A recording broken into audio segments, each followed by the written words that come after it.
Doctor Humberto Pérez, ¿cómo se encuentra usted? Lo saluda Mercedes Morocho. Hola Mercedes, buenas noches, ¿cómo estás? Estoy a tu Queremos disposición. preguntarle, gracias, queremos preguntarte acerca de la problemática del transporte humano. Bueno, eh, el transporte urbano en general es uno de los factores, uno de los componentes más importantes de lo que es el desarrollo humano. Porque dependiendo de la cantidad de tiempo que tú pases en una unidad de transporte, desgraciadamente hay ciudadanos del Perú que se pasan hasta 8 horas diarias durante toda su vida sentados en un bus, yendo a su trabajo y luego regresando a su casa en la noche. Entonces, este factor es tan importante porque dependiendo del tiempo que tú pases en una unidad de transporte, va a depender del tiempo que tú puedas dedicar a tu familia, ¿no? Uno de los principales dramas actuales en la sociedad peruana es el descuido de los hijos de la familia porque los padres no pueden estar presentes en el proceso educativo, formacional, ¿no?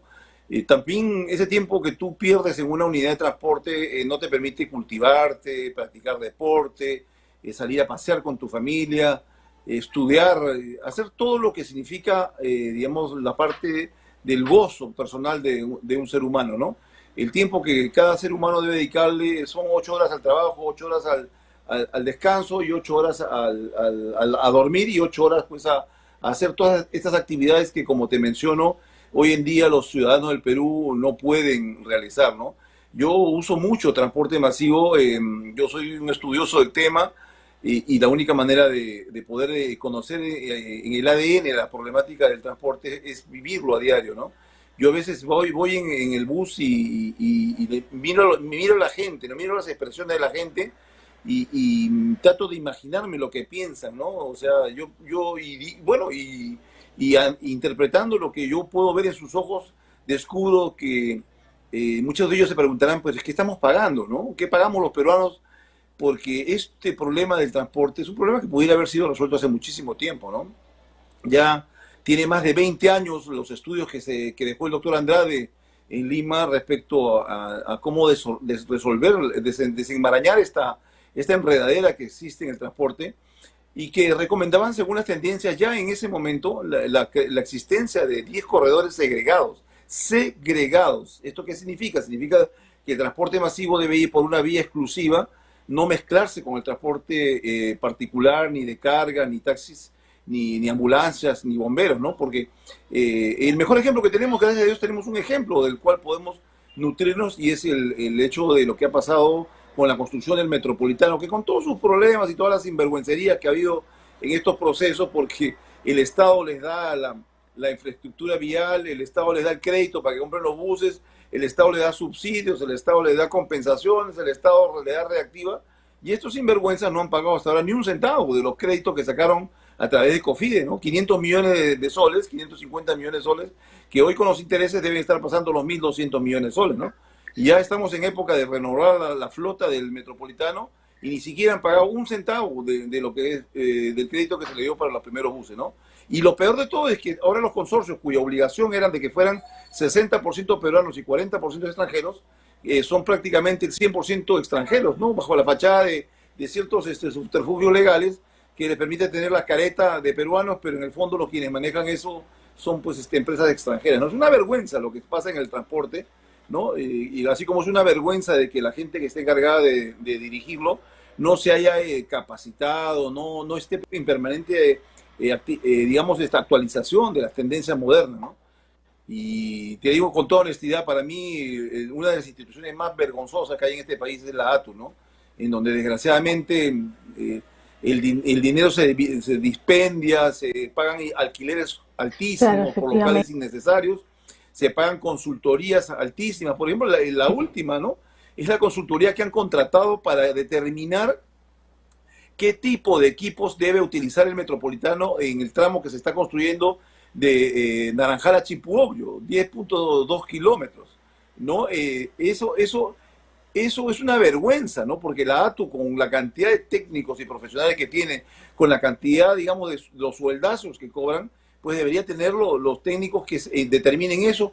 Y no hay que ser muy inteligente para darse cuenta que si tú vas a ampliar un tramo de una línea ya existente, lo que tienes que hacer es homologar, o sea, instalar equipos análogos a los que vienen funcionando para que haya cierta homologación en toda la ruta, ¿no? Así que, desgraciadamente, lo que yo te venía escuchando conversar con Castillo, con quien ya he tenido la oportunidad también de alguna vez ser entrevistado, nos da una idea pues de la podredumbre, la inmundicia en la que el Perú se encuentra inmerso y que no es de ahorita, ¿no? Ahorita hay un cargamontón contra este gobierno que pues, de repente se lo tiene bien merecido, ¿no? Pero todo aquello que está pasando hoy en día en el Perú, inclusive en mayor magnitud, ha pasado toda la vida en la historia del Perú, ¿no? En realidad la sociedad peruana está pasando por una metástasis que desgraciadamente nos amenaza con, si no reaccionamos, si no descubrimos a todos estos sinvergüenzas que hoy atacan a este gobierno, pero que han sido los causantes de las desgracias del pasado, eh, estamos condenados pues a una muerte ya anunciada, ¿no? Sin duda, pues esto viene, la corrupción no es el gobierno de Pedro Castillo, ¿no? Viene ya desde hace bastantes décadas, entonces esperemos pues, esperemos, esa es la esperanza, lo que nos queda nada más es que nosotros mismos como ciudadanos tratemos en un eventual, bueno, nuevos comicios electorales, por lo pronto al menos las elecciones municipales y regionales del 2 de octubre, veamos pues quiénes van a, ¿no? Y tratar pues de ver qué es lo de la situación, porque estamos en un barco que se llama democracia, que está siendo vapuleado y es la mayoría, no toda, la clase política que lamentablemente está conformada por los padrastros de la patria, porque algunos pueden ser padres de la patria, por supuesto bien llamados, porque son congresistas que defienden, bajo el contexto que fuera, la democracia, pero también tenemos un gobierno que ha hecho todo, pero lo humanamente posible, para que estemos así como estamos, ¿no? O sea, y que uno sea crítico, ¿no? Hablemos de números, hablemos de números. Estamos hablando de 200.000 millones de soles que se ha robado la corrupción política en los últimos 20 años. 200.000 millones de dólares, de soles, perdón. O sea, que es no un escándalo, hubiésemos ¿no? podido hacer con 200.000 millones Los 10 corredores, en cuanto a lo que es salud, educación, los 10 corredores que están ya de planificados hace 20 transporte, años, ¿no?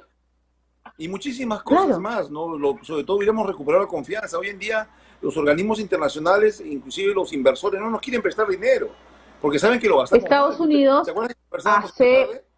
un par de meses, efectivamente, Humberto, Estados Unidos hace unos meses ha puesto una señal de alerta para que no viajen los ciudadanos al Perú, porque somos un país retrógrado, en otras palabras, peligroso, casi terrorista, delincuencial, qué feo. Y no hemos visto nuestra embajada que siquiera se pronuncie y diga, bueno, no estamos en esa situación tampoco, o sea, tampoco.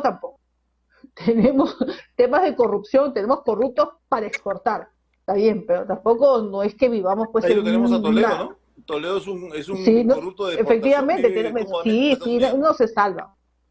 Sí, están en Estados Unidos, Mira, por favor. ¿No?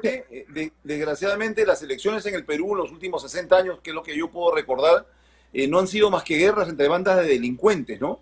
Todos buscando que capturar el poder para usufructuar de él, ¿no? Yo te digo una cosa, en situaciones atípicas como la que estamos viviendo en el Perú, hay que recurrir a soluciones atípicas, ¿no? Yo creo que ha llegado el momento de que aparezca una mezcla de Bukele con Duterte, el presidente filipino, que hizo que los narcotraficantes se entregaran a la justicia porque más seguro estaban en las cárceles que en la calle. Un Milei que tenga las ideas clarísimas de lo que en el Perú se tiene que hacer. Yo te comentaba en la tarde de que yo tengo las cosas muy claras, ¿no? Yo tengo 37 años de formación política y podría ayudar a que esa realidad se dé.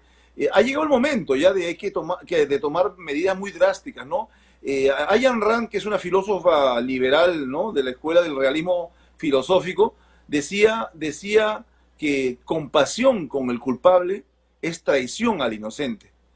Entonces, eso es lo que nosotros tenemos una justicia tremendamente permisiva, compasiva, contemplativa con el delincuente, cuando todos sabemos perfectamente bien que en un cajón de manzanas hay una podrida, esa va podrida todas las demás, esa manzana nunca va a volver a ser nuevamente sana y rozagante, ¿no?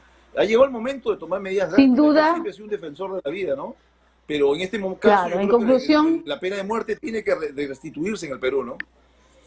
Humberto, sin duda, a grandes problemas, grandes soluciones. Entonces hay que encontrar pues a las personas que puedan realizar o que puedan tratar de ordenar, porque ante tanto problema, yo creo que muchos andan pues nublados en sus pensamientos y no pueden encontrar Miedo, lo que soluciones hay porque es están miedo, hay una realmente tremenda cobardía de la divagando, clase política. Humberto, están divagando dentro de sus mentiras, están divagando dentro de sus verdades paralelas, dentro de diversas temas que no aterrizan en lo que viene a ser la realidad del pueblo peruano, la realidad de un país duramente golpeado con más de 200.000 fallecidos producto de la COVID y con más de 100.000 Por la huérfanos y un país que sinvergüenzura de esa clase todavía política. no controla esta enfermedad, la sinvergüenzura, caras de palo de la clase política, que no se salva la mayoría, y de aquellos que han despilfarrado el tesoro público y de aquellos que deberían ser investigados, y esperemos que sí, como lo están investigando a Pedro Castillo, sin ánimo de defenderlo, también investiguen pues a todo el gobierno de Vizcarra. Eso está aquí nomás, aquí cito nomás. Todas Todo lo que estas ha sucedido. inmundicias humanas pretenden volver a la política. Sí. O sea, en realidad, yo te Sí, digo una cosa, sí, si yo fuera, no hay duda. presidente... Nos vamos despidiendo, si yo- Humberto. Muchísimas gracias por la participación en el programa. Nos encontramos en cualquier Con momento todo gusto, nuevamente cuando para quieras. tratar estos temas de la coyuntura política. Muy buenas noches.